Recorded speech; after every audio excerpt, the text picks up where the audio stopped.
Les Carrier. I made the rank of a specialist in the Army,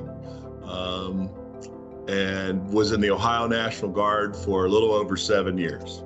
Rich Regno, United States Marine Corps, and I obtained sergeant.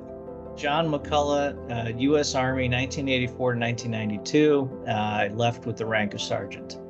Min Dang, I was in the U.S. Navy, and I was an E6 from 1987 to 1993. Dan Rogers, the Army, and Sergeant E5.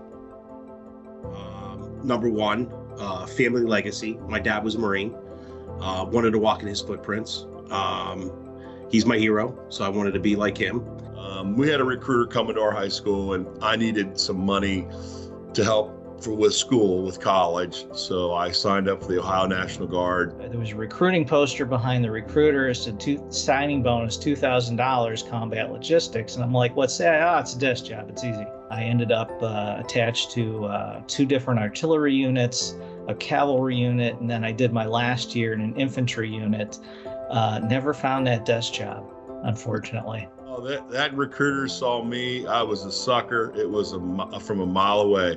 The recruiter lied to me and said it was going to be so much fun and you'd have a great time and earn lots of money. And I enlisted December of 1996 and signed up for 6 years. It's interesting. My dad was actually upset when I enlisted into the Marine Corps. I was scared to death to tell my parents, that I joined the military.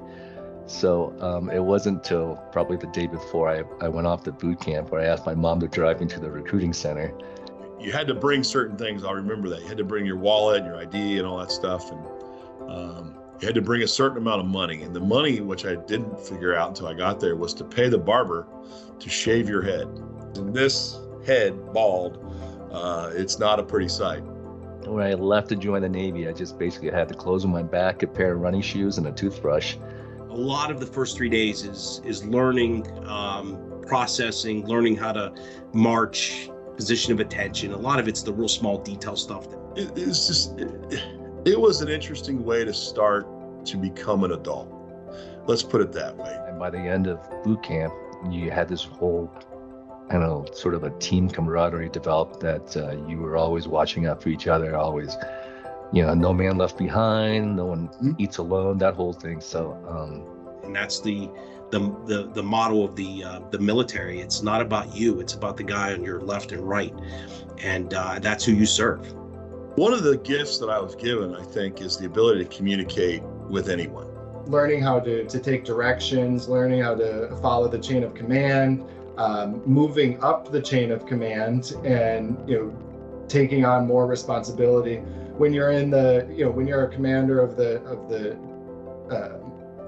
gun or the ammo carrier, you're in charge of other people. And I remember our commanding officer, Captain Souza, and I never found out what happened to him after.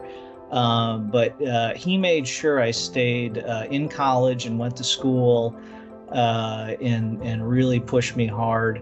To not let up just because we were deploying. It's a weak excuse not to finish your class.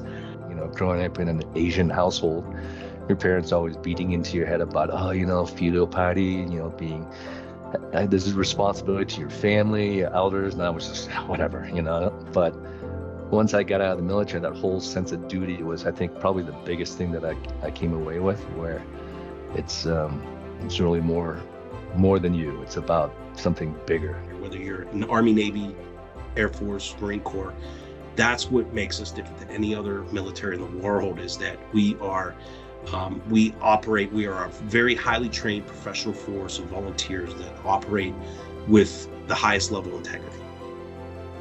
Rich, John, Les, Min, and Dan, thank you for your stories, and thank you for your service.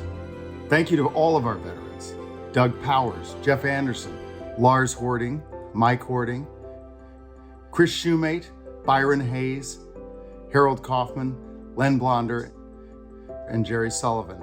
Your service and experience have helped weave the diverse fabric of our organization, and we are better for it. Happy Veterans Day.